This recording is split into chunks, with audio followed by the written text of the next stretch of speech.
All my life I had been looking for something, and everywhere I turned, someone tried to tell me what it was. I accepted their answers too, though they were often in contradiction and even self-contradictory. I was naive.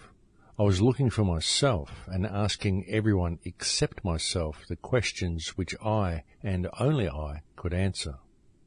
It took me a long time and much painful boomeranging of my expectations to achieve a realization everyone else appears to have been born with, that I am nobody but myself.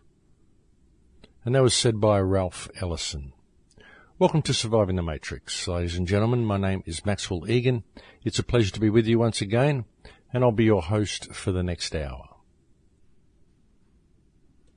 The realization that you are nothing but yourself is truly one of the most crucial turning points in the lives of each of us, that moment of realization. Because when you realize it about yourself, you also realize it about other people.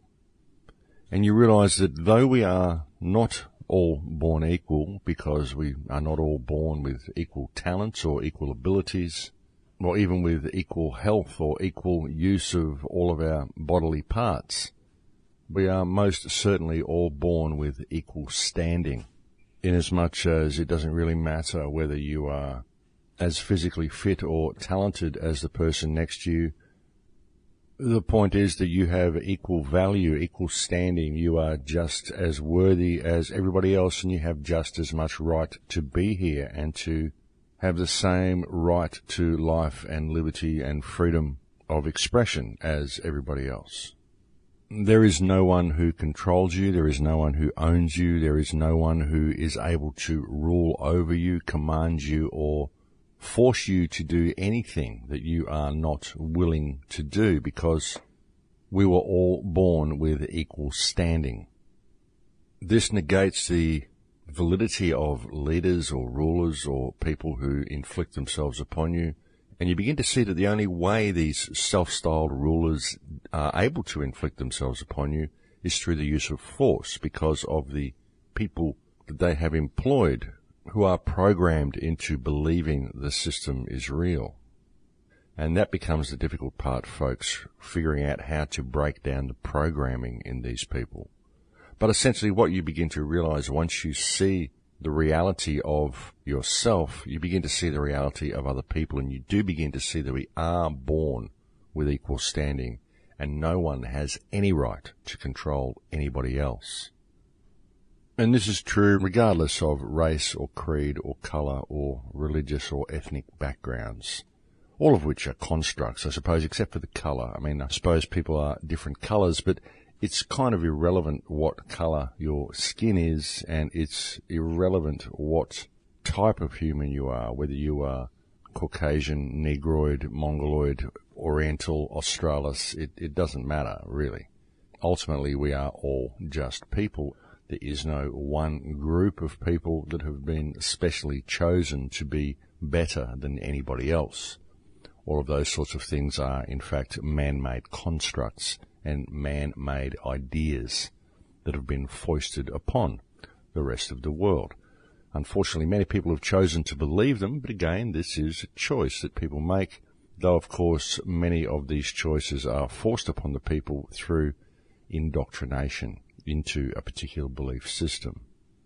And really that's where the problem lies, because by adopting these belief systems, we begin to associate ourselves with a particular man-made construct, and we tend to forget that the true fact is that we are actually nobody but ourselves. Of course, there are many religious belief systems that would tell you otherwise, and that is the purpose of religious systems, is to keep you divided from the people around you, to keep you believing that if you belong to one particular sect, then you have been chosen by God and you are better than the other people around you. And this is true of virtually all religions, folks. All religions are basically supremacist ideologies that are designed to lead people away from a path of true spirituality, to lead them away from themselves, and to lead them away from the creator of life, and enslave them to the concept of a patriarchal, judgmental God that rules them with an iron fist and judges them on how much they served him at the end of their lives. Which is, of course, a completely ridiculous concept, folks, to have a creator that was so harsh, self-absorbed, demanding, racist and judgmental as the one we are given as the patriarchal father of creation is, of course, absurd, folks. I mean, all religious concepts are absurd, and all of them ultimately lead you away from ever finding yourself. They disconnect you from the planet, they disconnect you from yourselves, they disconnect you from the people around you, and they basically infect the minds of people who go down these paths. And once people have been subject to religious programming at an early age, it is very, very difficult for them to break free of that programming. And I can hear all the programmed people out there screaming their Hail Marys and waving their Bibles at me now, but, well, that's just the way it goes, folks. Unfortunately, you've all been deceived. And if you really look into the basis of all religions, you will find out that this is very, very true. Even the concept of a patriarchal father God who was able to create without a consort is absolutely absurd, because life is given by the female.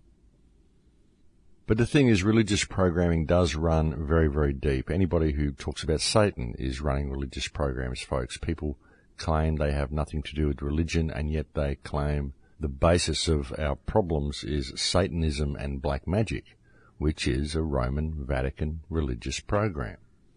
So it's very interesting seeing how much people contradict themselves.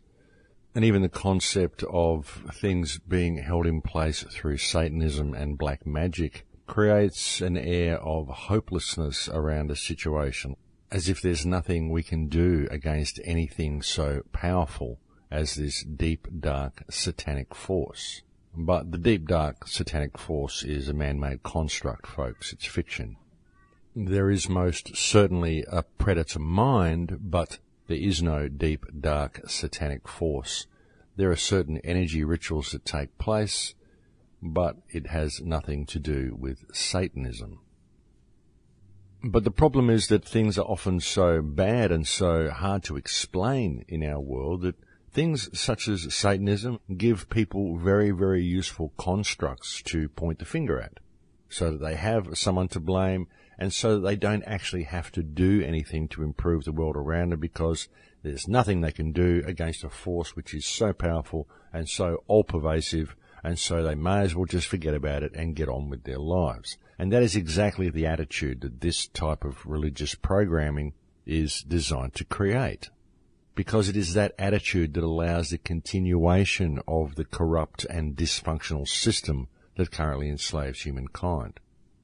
And plus there is also the apathy that is created by that type of belief system, because all of the people involved in these religious systems are all waiting for some supernatural figure that is external to themselves to magically appear and save the world. There's nothing they can do, and there's nothing they have to do, because the Saviour and Redeemer of mankind will soon arrive to save them. And of course they all believe that because they have been devoted to the religious construct they have given themselves to, then they are worth saving, even though they have failed to pay attention to the world around them and have allowed the world around them by their own inaction to fall into the state of disrepair that it's currently in. These people still believe that they are worthy of salvation. And that's something that I really do find amazing, folks.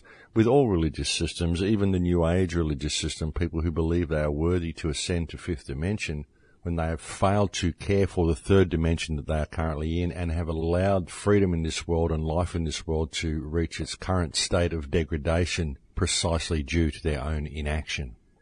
I do find it truly remarkable, folks, that people who have failed to address the world at all actually believe that they are worthy of salvation. It just never ceases to amaze me. And of course, if you ever suggest any of this type of reality to people, they will start stomping and shouting and pointing at their Bible and screaming out religious passages to you, just as they've been programmed to do. And they get very irate about it as well, because you are challenging their belief system in such a factual and realistic way that the only choice they have is to fanatically oppose your idea. And it's very interesting, folks, watching how fanatical people get over religion as well, because fanaticism is simply an attempt to reinforce their flawed belief system. People who are fanatics because their belief is so frail that it needs constant reinforcement from themselves. But of course, they often don't realize that as well, because to realize that would mean to take responsibility for the situation and to step into your own power and to start exercising your own power and your own free will. And of course, stepping into their own power is the one thing that truly does seem to terrify modern man. It's much easier to blame other people, isn't it, folks? It's much easier to point the finger and say it's their fault, he's a bad man, and rant and rave and scream and shout and stomp and point, and to feel like you've actually done something by doing all of those things, and then to go home and say, yes, I made a difference today, when actually you didn't. All you did was shift blame, step away from your personal power, and allow the world to fall further into disrepair and allow the matrix to continue. But I think it's time we woke up to it, folks, because ultimately, really, if you step back and look at the world, one thing becomes obvious, and that is that there's a bunch of psychopaths running the place, and they continue to do so simply because we let them. And the reason we let them is because we are kept so divided from each other by the constructed belief systems that these rulers have given us to lead us away from ourselves. And I just find it amazing how willing people actually are to buy into such disempowering and false belief systems. And sure, folks, we do have psychopaths running the planet. We do have people who are self-styled rulers and self-styled leaders who force themselves and force their will upon the rest of the people. But the point is that they get away with it because we let them get away with it, and the sole reason for that, really, is because we don't understand our personal power, we don't understand what we are, and we are all kept divided from each other, usually by the belief systems that have been given to us by somebody else. And that's the thing, folks, is that people just don't seem to question where they get their belief systems from. Did we come up with our beliefs ourselves, or have we taken on someone else's belief? Because that's what we tend to do. That's what our society is based on. That's what all religious ideology is based on. It's someone else's belief system. And all religions are supremacist belief systems. All of them. And it's really shocking, folks. And when you look at the world and you look at the history of the world and you see how these religious belief systems have been used to justify all manner of injustice, then it becomes obvious what these systems are. And the fact that the whole world seems to be backwards, folks, it really does. But the amount of injustice and inhumanity and murder and bloodshed and outright genocide that's been carried out against people in the name of religion is absolutely shocking, most especially in the name of the Christian religion. And I know that might be a shocking thing for Christian people to look at, but it's true. And you could say, oh, well, it isn't actually the Christian religion. It was these people who were fanatical and they weren't following the doctrines of Christianity. But these people were the church folks. This was the Roman church. This was our religious leaders, our political leaders. Just recently, we've got religious leaders in America calling for a nuclear strike against Iran. What sort of religious leader would call for a nuclear strike against another country? You've got the religious leaders in Iran saying, we don't want nuclear weapons. We consider nuclear weapons to be an abomination against God, an abomination against the Creator, an abomination against life, and we don't want them, nor do we respect their use. And yet you have so-called Christian religious figures calling for a nuclear strike against Iran. And all the people who say, well, all of these terrible things were carried out by leaders that weren't actually Christians, it makes no difference, folks. It was done in the name of Christianity.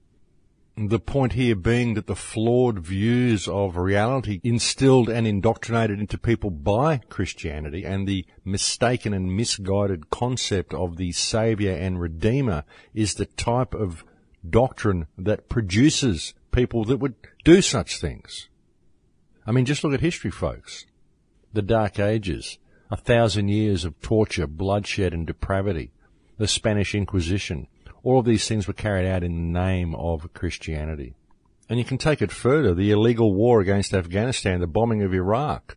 All of these things were done from staunch Christian governments who believed that God was on their side and God wanted them to go and murder thousands upon thousands upon thousands of people. I mean, how can these people be considered sane in any way, shape or form? And if they're claiming that what they're doing, they are doing in the name of the God of the Bible, then I can only assume that the God of the Bible is an insane, ego-driven, genocidal maniac. And people need to wake up to what they've been indoctrinated into. Because what they've been indoctrinated into by the Christian Bible is racism, genocide, apathy, and a system that allows by its very existence the perpetuation of evil in the world today.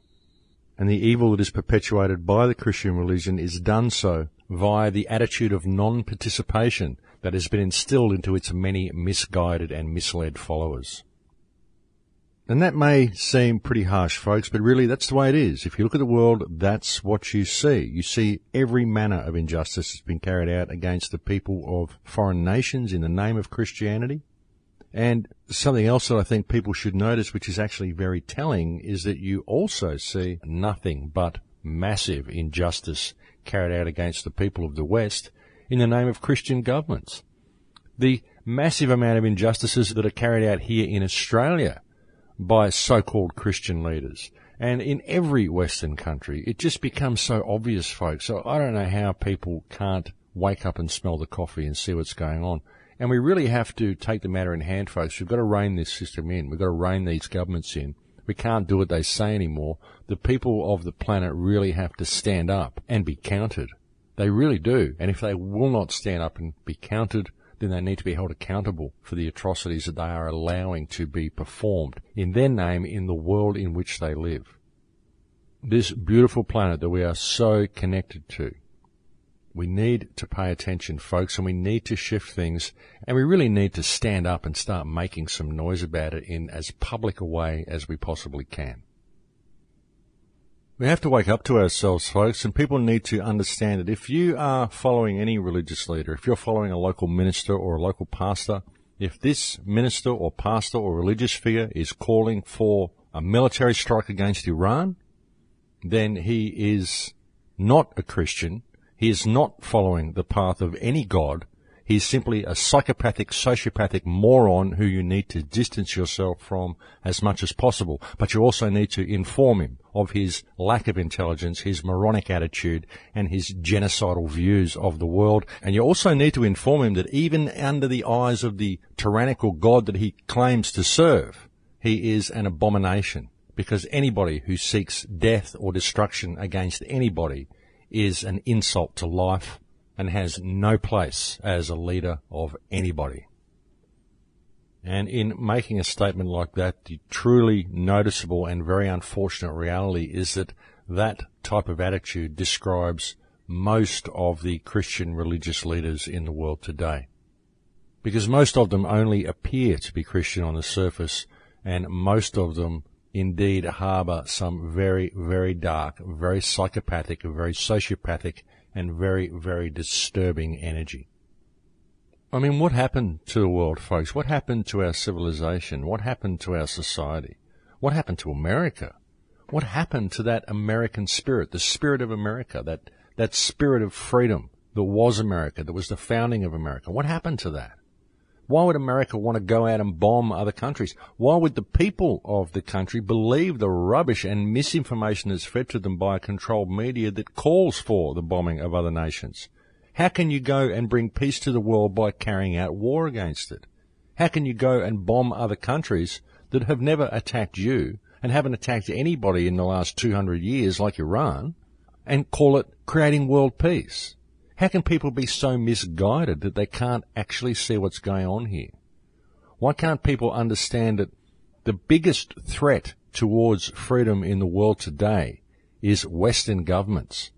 That's it, folks. All you've got to do is look at history. Look at the history since World War II. 270-something conflicts since World War II. More wars than in Earth's recorded history prior to that point. Ever since we created the United Nations, the platform for freedom and justice, we've had nothing but war and injustice in the world. And people go along with it because they're fed all this crap by the media that they just buy into. Oh, it must be so. The television said so. And they trust their leaders, even though the leaders of their country do everything they can to dispossess the people. We're seeing it here in Australia, folks. We're seeing a massive dispossession of the people. The cost of living is escalating astronomically, and more people are being dispossessed. Julie Gillard's just building new prisons, all private prisons being run by Serco, of course. And so they bring in new legislation in order to create more criminals so they can populate their new prison system, because after all, they need to provide the private company that's running the prison system with enough clientele to run a viable business now, don't they? And that's what it's all about, folks. The human experience has been reduced to commerce in so many ways. And now even the human beings themselves, the chattels of the system, are being used as fodder for private companies to profit from. And that's what the private prison system is all about, and that's what all these new ridiculous pieces of legislation are all about. People are receiving fines because they park with one wheel a little bit over a white line on the park. People are being fined because they leave their windows down in their car. What is this? It's my car. I can leave my windows down if I like, and if you're claiming otherwise, then show me that you have a right of ownership over me or my car. Who are you people? What gives you the right to use this system that we created and put in place and populated with public trustees to act in our interests? What gives you the right to use that system as a system of enslavery against me? I consider this to be a gross abuse of power and a gross breach of trust. I mean, that's the way the whole thing needs to be approached. But people just won't approach it that way, and so it continues. But folks, if people would simply wake up and smell the coffee and realise the power that they have to effect positive change, we could change things overnight. The problem is that people just won't unite. People won't stand up and hold these public trustees accountable for their actions. And that's what needs to be done. People just continually allow themselves to be led down rabbit holes. And if there is anything that looks like it's going to unite the people, then the government shills and the people with vested interests in maintaining the fight all come out of the woodwork and they say, no, this is the New World Order. We all hate the old system and we hate the old world order, but we refuse to do anything to change it because if we do, it must be the New World Order, and we're in fear of that as well. People are so caught up in the fear of exercising their own power that it just goes from the sublime to the ridiculous. It really does.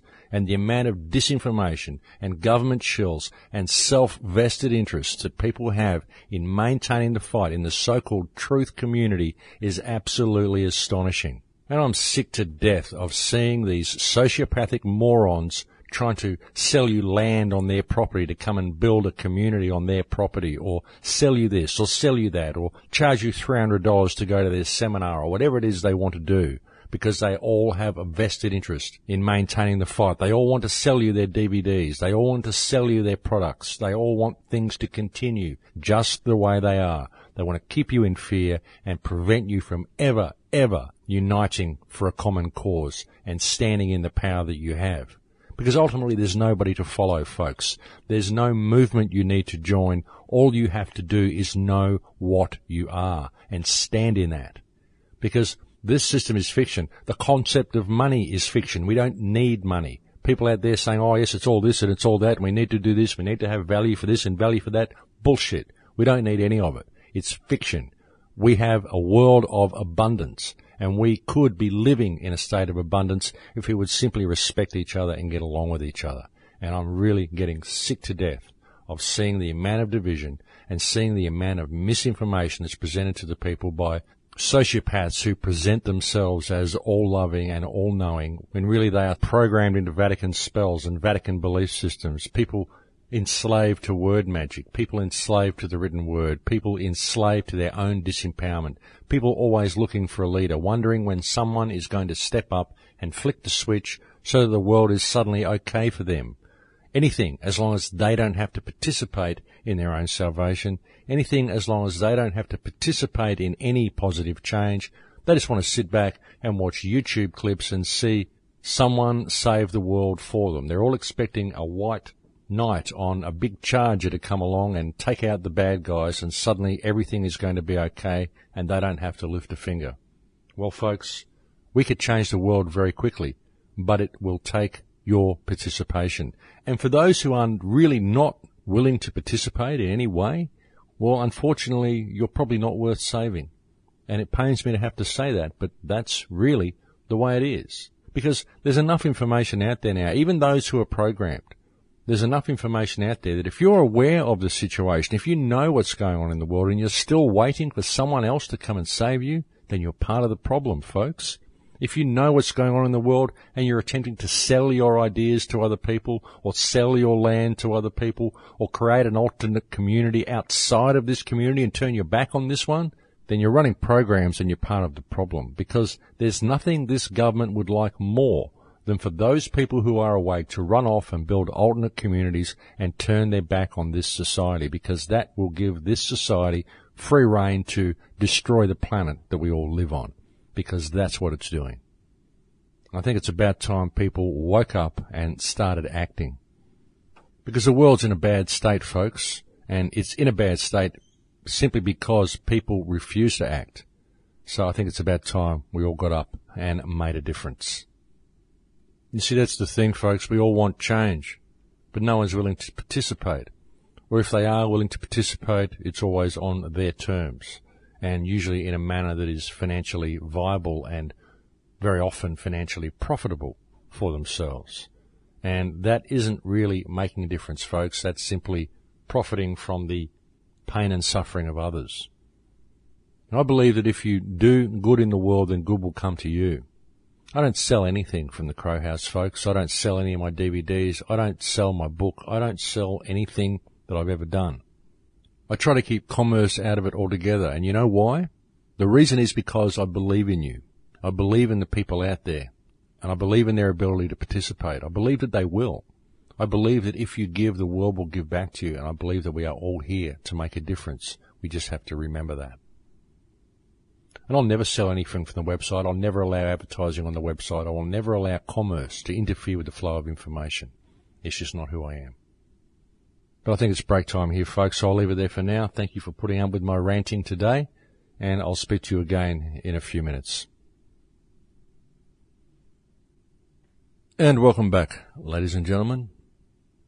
Yes, so one of the biggest problems really that we face in the world today is the fact that everybody knows there's a problem, but everybody's waiting for someone else to fix it.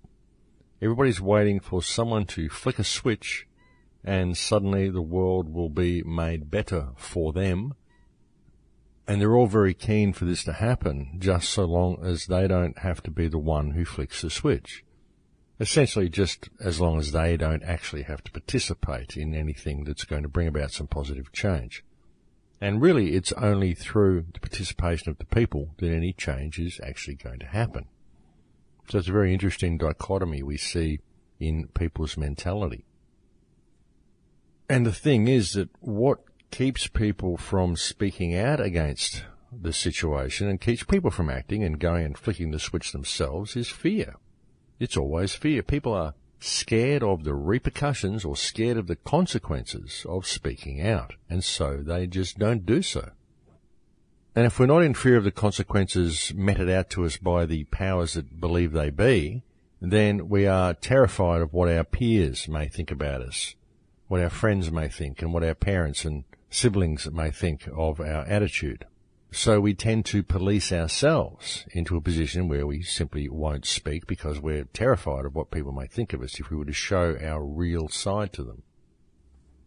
But really, folks, when you look at that whole scenario, what you find is that it comes about due to a distorted view of reality. Even the fact that we are terrified of what our peers may think about us. Well, I don't have that problem because I have no peers. I am unique. Even according to the system, I'm unique.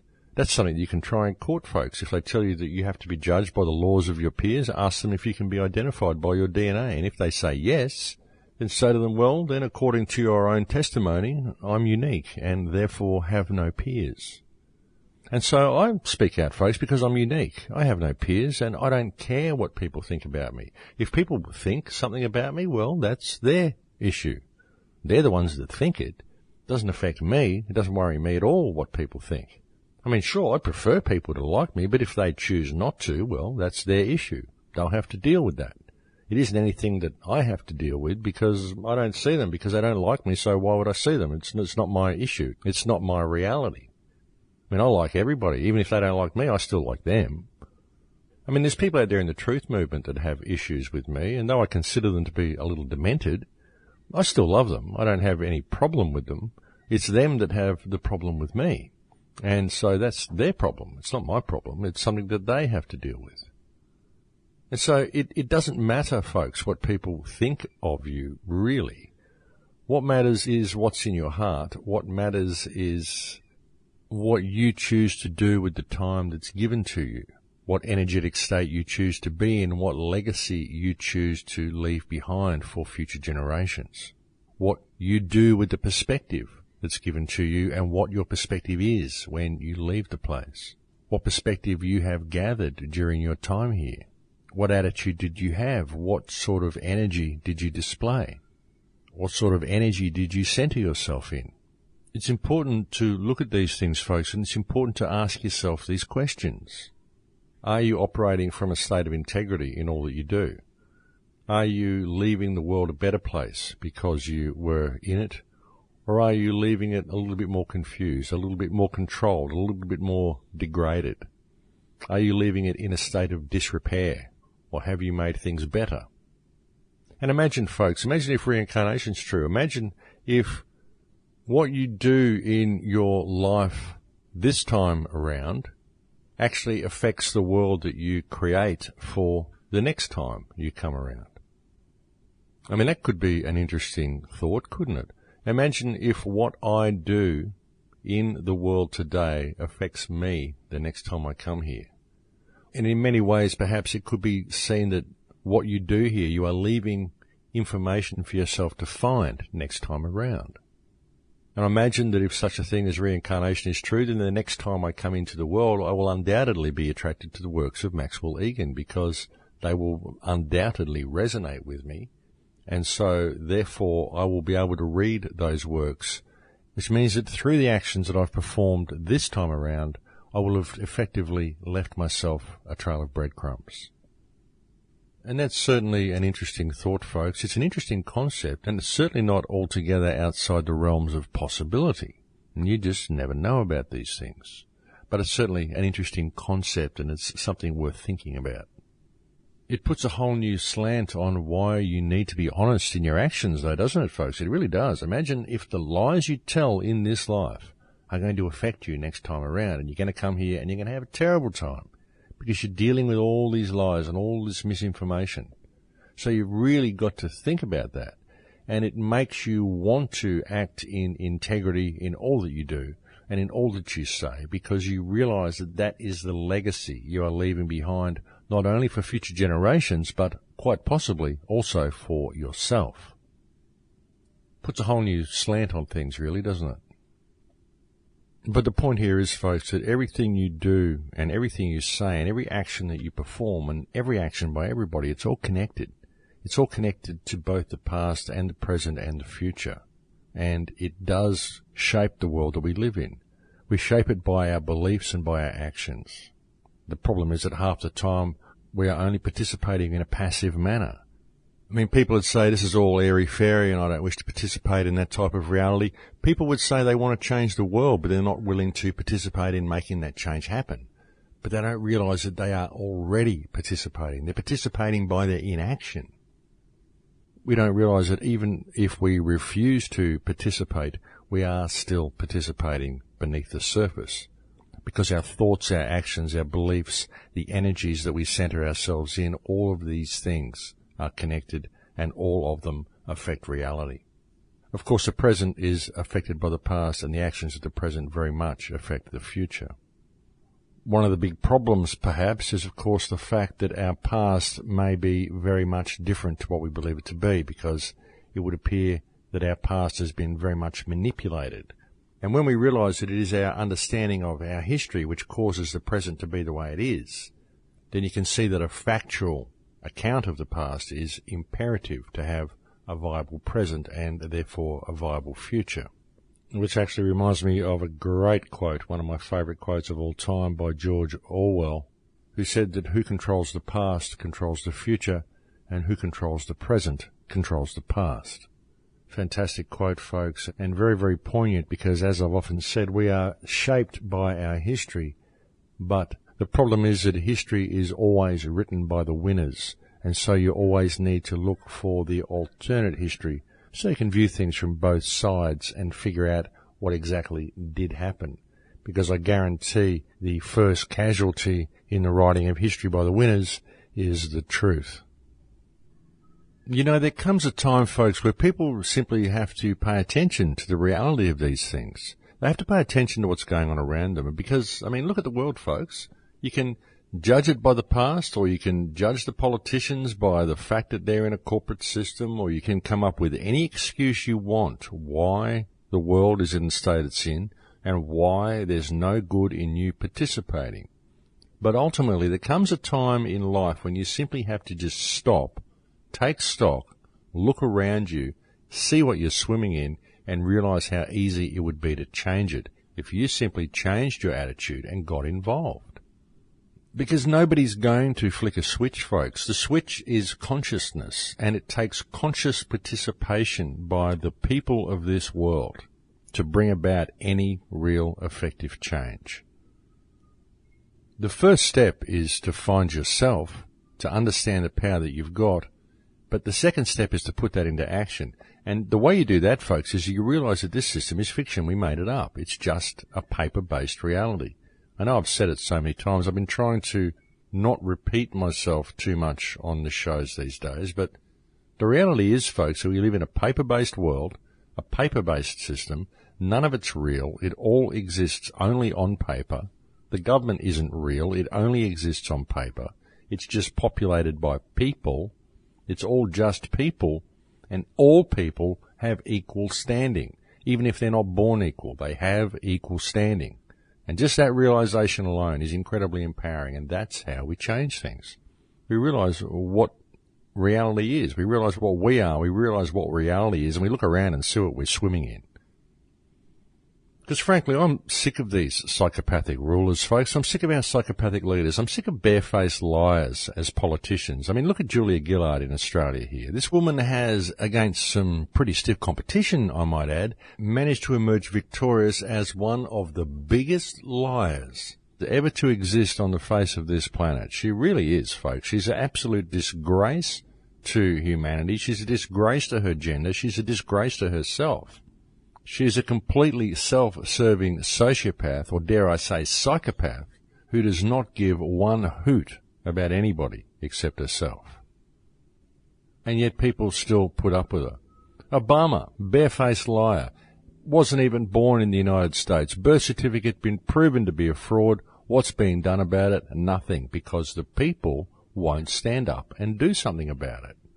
Because that's the only place change can come from, folks. You can't expect the politicians or the system to bring about any real change because it isn't designed to do that. It's designed to perpetuate criminality within government and to remove the rights and the possessions and the wealth from the people of the nations and enslave them to a system of permanent debt. That's what government is for. So don't expect politicians to investigate themselves and come up with anything that's going to work, folks, because it's not designed to do that. People say the system is dysfunctional, folks. It's not dysfunctional at all. It's actually working quite fine. It's actually working perfectly. It's actually doing exactly what it was designed to do. Because people only think the system is broken and dysfunctional because they don't realize that the system has been designed for one purpose and one purpose only, and that is to dispossess and enslave the people of the world. And so I would say that it's doing quite fine and that everything is chugging along exactly as planned. And that's why people have to address it, folks. That's why people have to get involved. That's why it's no good building alternate communities. I mean, look, you could build an alternate community and set yourself up as being self-sufficient. There's nothing wrong with doing that as long as you are still involved in this community. Because if you step away from it and you disconnect from it, then you are allowing it to run amok. You need to still participate in it, folks. You need to set yourself up as being self-sufficient, but then you need to challenge this community. Challenge authority in every single way that you can, because it's only by doing that that you're going to bring about positive change. People say, oh, no, that's really going out on a limb. I'm not prepared to do that. I just want to set myself up and have nothing to do with the community. And folks, if you're thinking that way, you're doing it out of fear. You can't be fearful of this. It's time to step up to the plate. You've got to realise that there is a war going on here. It's a war against the people of the world, but it's a soft war. It's soft kill and soft manipulative methodologies that they're using. But it is a war, folks. There is a depopulation plan that's been carried out right now, right under the eyes of the people. It's been carried out right now by the powers that be, the powers that believe they be, against the people of the world, and the mechanism that's being used is government. Government control, government legislation, new bits of legislation all the time. Turn every step that you take outside of the lines into a crime so that they can populate their private prison system. Force the cost of living up so that you create criminals. That's what they're doing here in Australia, folks. It's almost impossible for a single mother to live with her children now. It's almost impossible for one person to get a place on their own. It's almost impossible to live just to keep your head above the cost of rents and utilities. And they're doing this so that more and more people get dispossessed, more and more people end up homeless. They end up in positions where they're having to commit crimes to survive, and therefore they get incarcerated into the system. This, of course, is anybody who thinks outside of the box, anybody who is not willing to participate in the system, anybody who wants to be self-sufficient. You can go and be self-sufficient, folks, but they'll end up putting your rates up so high and your water rates up so high and your electricity and everything else that you get that they'll get you somehow. They'll just get you later. And meanwhile, they've managed to get everybody else because you were too busy with your alternate community to have any time to notice what was happening to the community around you, which you had believed that you'd stepped away from. That's why, folks, if you're going to build an alternate community, do it within the community that you have, so then you can create ripples out and you can get other people involved. And if you're challenged by the authorities about building this alternate community or growing your own food or doing any of the things you're doing, then challenge them. Challenge them head on. Challenge them by understanding that it's a fictional system, that they're simply public trustees, and that there are mechanisms in place even within their system by which you can establish your freedom. But don't take a backward step to these people, folks, and don't think you're dealing with someone of authority, because the only one who has authority over you is your creator and yourself. That's it. End of list. Anybody else who presumes to be able to step in there, or they need to be able to show you proof of claim before they are able to exercise a right of ownership over you. And that's even according to their system. You just got to be prepared to stand in it, folks, and it's really getting to a head. You know, we can't run away from what's happening. We have to turn and face it, because it's running away from it that has caused it to be perpetuated for so long.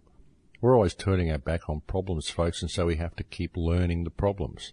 They just keep coming back a little bit worse until we are prepared to turn around and face it and to heal it so that we can move forward. And I think this is a crucial time in history, folks. I think this is the time that we do it. And I just implore everybody out there listening to this to realise that there is no leader. There is no one that's going to flick a switch. It has to be you. You have to get involved in your own life and create ripples in the community around you. And now's the time we have to do it, folks. Now more than ever. I mean, really, when you look at what's going on in the Middle East, look at what's happening in Syria, folks. Syria is a real flashpoint for New World Order control at the moment. And the posturing and threats against Iran, it's absolutely imperative that people get involved in this and start making noise about it, because Iran is a peaceful nation. Iran's openly stated they don't even want nuclear weapons. Now, the West has so many weapons of mass destruction, folks, and we are the only people who have ever used weapons of mass destruction against everybody else. We invented them, in fact, and then we gave the technology to everybody else so that we could create all of these enemies. And if the people of the West allow our corrupt governments to attack Iran, it will be one of the biggest injustices in the history of the world, folks. It really will. I mean, don't believe all the propaganda you're fed by our governments. All you've got to do is look at history. Just look at the last 60 years, folks. Somewhere between 270 and 300 conflicts, all instigated by our governments. All in the name of bringing peace to the world. All in the name of always screaming out that we were the victim. We went and attacked everybody else, and we reduced the world to the corporate nightmare that it currently is. And all this has happened due to the non-participation of the people.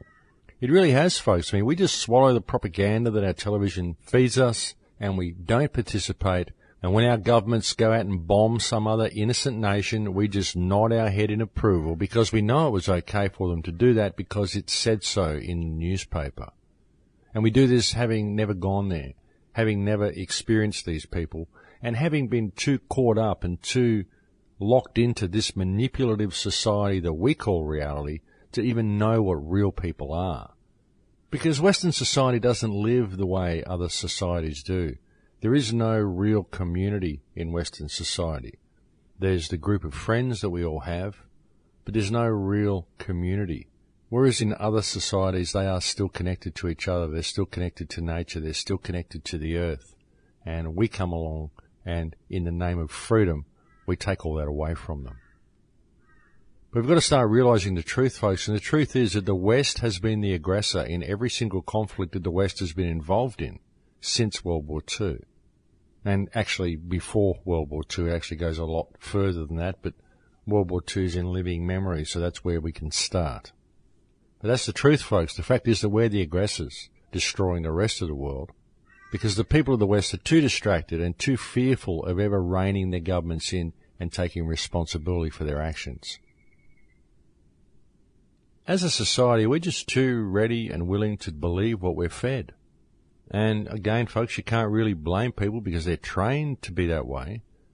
But what I'm hoping is that people are waking up to the training. People are waking up to what they're swimming in. People are beginning to question their surroundings a little bit. But of course, it's very incremental through society. It's always the lower levels of society that get discarded, and the top levels don't really notice what's going on because they've been trained to fear poverty. So they see a homeless person and they're actually in fear of that person. They don't ever think about what actually put them there, and they never consider the possibility that it may actually be climbing up the food chain and that it will eventually come for them. Because that's the way it happens, folks. It's a very incremental system designed to pick off the lower rungs first, but it keeps raising the bar so that eventually it picks off everybody. That's what it's designed to do, and it's a very, very clever and very, very functional system. So I don't know, folks, what do you think it will take? I often wonder what it will take. I see attempts to unify people, but I see people in fear of anything that may unify them. I see people always saying, yes, we need change. Yes, Max, we believe what you say, but why don't you provide us with some solutions? And folks, everything I've provided you with on the show today is a solution. Everything I've been saying to you for the last 5 years on the air is a solution. Because the solution is you. The solution is you to step into your heart, to know what you are, and to apply it to the world around you. And if that sounds airy-fairy and esoteric to you, then I don't know what to say, because that's what you have to do. And it's not esoteric and airy-fairy. You can't sit back there and expect anyone to lead you. You have to lead yourself. All of society has to lead itself, because that's the only way we'll ever find a way back. You know, if we could learn to have respect for each other, enough that we could actually stand in unity and stand in solidarity, we could change the world in 3 seconds. But generally speaking, society doesn't respect each other. And even a lot of the members of the alternate research community that attack everybody else all the time, these people don't respect each other because they don't respect themselves. They're too caught up in their own box of view of reality to ever think outside of that. They all see that their way is the only way, and it's like some sort of a God complex that they've got. And so they perpetuate the division and they perpetuate the problem. And it isn't until people start to respect each other that we're actually going to make change. That's what's so clever about this system, folks. They train you to have ego. They train you to look down on people less fortunate than yourself. They train you to be divided. They train you to believe that you have to fight to survive and that you have to claw your way to the top. It's okay to profit from everybody, and it's all about the one with the most wins. They instill this whole mentality into people solely to perpetuate division. And the freaky part about it is that people just buy into it so readily. They really do. And ultimately, folks, it doesn't matter how much you own or what you've got, what your possessions are. I know rich people that have got everything they could ever want, and they're miserable. They're miserable because they don't have themselves. They were thinking that if they got all this stuff, they'd be happy. They'd suddenly magically find themselves and that their whole life would be just what they pictured it to be. It's just that they never really knew what they were picturing. They were picturing some idea the television had given them or something that they'd seen in a magazine, some rung on the social ladder that society had taught them they had to get to. But when they got there, they were devoid of themselves. They realized that all the possessions don't mean anything. And ultimately, anything external to yourself doesn't mean anything to you, doesn't mean anything to who and what you are. And it's who and what you are that is the important thing. Ah, what a tangled web we weave, folks. What a tangled web we find ourselves caught in. But then again, knowing the problem gives you the opportunity for solution, folks, and so that's what we have to do. We have to find the solutions. And I truly believe the solution comes from people's personal perspective, comes from people changing their perspective and being prepared to stand in the power that their Creator gave them. And really, folks, it's only fear-based mind control that prevents people from doing this. It's that fear that's always there in the back of our thoughts, the fear that is put there by the predator mind. But really, there's nothing to fear because you are born the same as everybody else. It's just that you forgot that. But that's what I think we're waking up to now, folks, and I think that's what this year, this next 12 months, is actually going to bring. I think we're in for some big changes, folks. Look what's just happened in Greece with the elections. They just elected a comedian, and I think that is fantastic. Look what's happened in Cyprus. They just said, no, we're not going to pay your debt, sorry. People are waking up, folks. Whole countries are waking up, and I think it's about time we followed suit. You know, I think when we look back in history, folks, the latter part of the 20th century and the early part of the 21st century are going to be seen as times of some of the most pivotal events in history.